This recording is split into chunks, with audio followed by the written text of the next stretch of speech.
आप देख रहे हैं SP9 न्यूज। स्वागत है आपका हमारे इस खास प्रोग्राम में। शुरुआत करते हैं प्रोग्राम की और आज मैं अपने प्रोग्राम में बात कर रहा हूं राम मंदिर को लेकर। जी हां, साल 2014 में मोदी सरकार ने वायदा किया था देश की जनता से, लोगों से, कि राम मंदिर अयोध्या में बनेगा। एक बार उनको मौका दीजिए। आज सरकार को 4 साल हो चुके हैं। आज बीजेपी बहुमत से देखिए सत्ता में है, लेकिन राम मंदिर नहीं बन पाया।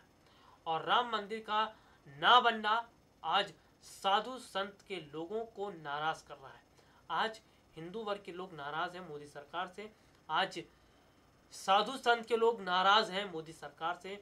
और आज देखा जाए तो सबसे बड़ी बात है कि जिस तरह से उनका ये कहना है कि राम मंदिर के नाम पर उनके साथ धोखा किया गया, उन्हें झूठा बता और उनके साथ झूठ बोला गया। तो यहाँ पर बीजेपी की ये मंशा है कि राम मंदिर का मामला जो है वो अटका कर रखा जाए, उसको रोक कर रखा जाए, ताकि उसको अपने चुनाव में जीत कह सकते हैं, चुनाव में वापसी के लिए उसका इस्तेमाल किया जाए। लेकिन जिस तरीके से आज लोगों को भी समझ में आ गया है कि आज बीजेपी सरकार बहुमत में तो है, लेकिन बहुमत में रहकर भी राम मंदिर पर उन्होंने अभी तक कोई काम नहीं किया। और राम मंदिर का मामला ही हो सकता है लोकसभा चुनाव में मोदी सरकार के हार का कारण बने। राम मंदिर के मामले की मैं बात कर रहा हूँ। आपको बता दूं, सपा सांसद सुरेंद्र सिंह ने बोला है, मैं राम भक्त हूँ, अगले 6 महीने में अयोध्या में बनेगा राम मंदिर। बहुत आत्मविश्वास, बहुत कॉन्फिडेंस के साथ उन्होंने बोला है।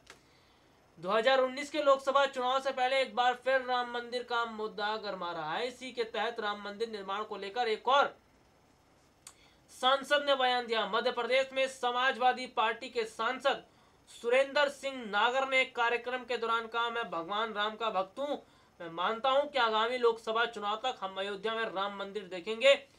अगले 3 से 6 महीने में अयोध्या में राम मंदिर का निर्माण हो जाएगा। बहुत कॉन्फिडेंस के तरीके से उन्होंने बोला है कि अगले 3 से 6 महीने में राम मंदिर का निर्माण हो जाएगा। बता दें, अयोध्या में राम मंदिर निर्माण को लेकर उन्नाव से बीजेपी सांसद साक्षी महाराज ने भी बीते शनिवार को कहा कि 2019 से पहले अगर राम मंदिर का निर्माण नहीं होता तो वह बीजेपी के साथ नहीं खड़े होंगे, क्योंकि राम मंदिर के मुद्दे पर वह संतों के साथ खड़े हैं। बीजेपी सांसद साक्षी महाराज ने कहा, आज मैं जो कुछ भी हूं भगवान राम की कृपा से हूं।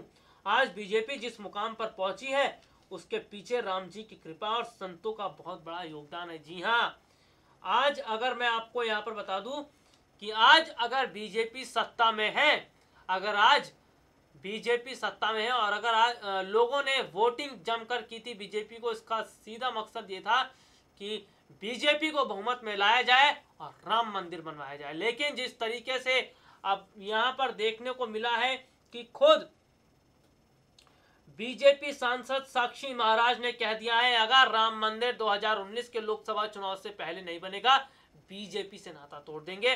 और उन्होंने ये भी कह दिया है, साफ तौर पर ये भी उन्होंने कहीं ना कहीं जता दिया है कि अगर राम मंदिर नहीं बनता है तो ये यहाँ पर देखने को मिलेगा कि बीजेपी केवल ढोंग कर रही है राम मंदिर को लेकर, और वो इसे चुनावी हथकंडा अपना रही है, चुनावी हथकंडा इसे बना रही है।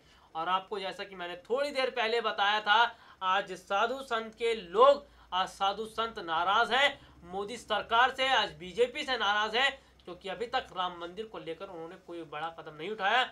और सबसे बड़ी बात तो यह है, अगर लोकसभा चुनाव से पहले राम मंदिर अयोध्या में नहीं बन पाता है तो इसका बहुत बड़ा झटका मोदी सरकार को लगेगा। और मैं आपको यहाँ पर यह भी कह सकता हूँ कि बहुमत तो छोड़िए, अब की बार इतनी कम सीटें बीजेपी के खाते में आएंगी जिसका अंदाजा खुद पीएम मोदी ने भी नहीं लगाया था। क्योंकि आज जिस तरीके से राम मंदिर के मामले पर साधु संत नाराज हैं और जिस तरीके से आज हिंदू वर्ग के लोग नाराज हैं कि वोट तो किया था लेकिन मोदी सरकार ने अपने वायदे से मुकर गए। और सबसे बड़ी बात है, साक्षी महाराज ने बहुत बड़ी बात की है कि बीजेपी को सत्ता में लाने के लिए साधु संतों का बहुत बड़ा हाथ है। आप अंदाजा लगा सकते हैं कि किस तरीके से साधु संतों ने बैकफुट पर रहकर मोदी सरकार को चुनाव में जितवाने के लिए क्या क्या काम किया, कितने बड़े बड़े उन्होंने बड़ी बड़ी रणनीतियां बनाई। लेकिन आज अगर बीजेपी बहुमत में है और राम मंदिर नहीं बन पाता है तो इसका बड़ा झटका मोदी सरकार को लगना तय है। 5 अक्टूबर को राजधानी दिल्ली में विश्व हिंदू परिषद द्वारा आयोजित की गई बैठक का जिक्र करते हुए उन्होंने कहा, संतों ने राम मंदिर को लेकर सरकार के रवैये से आज काफी नाराज है। वहीं बीते शुक्रवार को शिवसेना के नेता संजय राउत ने कहा था, जब अयोध्या में विवादित ढांचा गिराने के लिए कोर्ट से नहीं पूछा था तो हम राम मंदिर निर्माण के लिए कोर्ट से क्यों पूछे। उन्होंने कहा, राम मंदिर श्रद्धा का मामला है। दिवाली के बाद लाखों शिव सैनिक मिलकर राम मंदिर निर्माण का काम शुरू करेंगे। संजय राउत ने मोदी सरकार पर निशाना साधते हुए कहा कि राम मंदिर को लेकर सरकार अध्यादेश लाए। उन्होंने कहा, राम मंदिर पर सरकार का फैसला लेना ही होगा।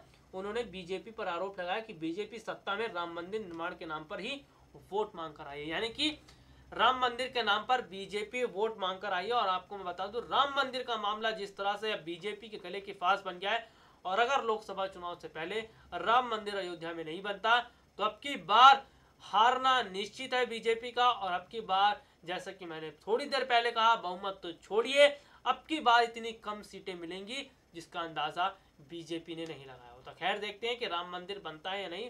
और आपको बता दूं, ये मामला कोर्ट में चल रहा है और कोर्ट जो फैसला करेगी उसका सम्मान करना पड़ेगा। खैर, देखते हैं कि राम मंदिर को लेकर बीजेपी क्या स्टैंड लेती है और क्या चुनाव से पहले राम मंदिर बनता है अयोध्या में। बहरहाल, आज के इस प्रोग्राम में इतना ही। अगली बार आपसे दोबारा मुलाकात होगी, तब तक के लिए इजाजत दीजिए। नमस्कार।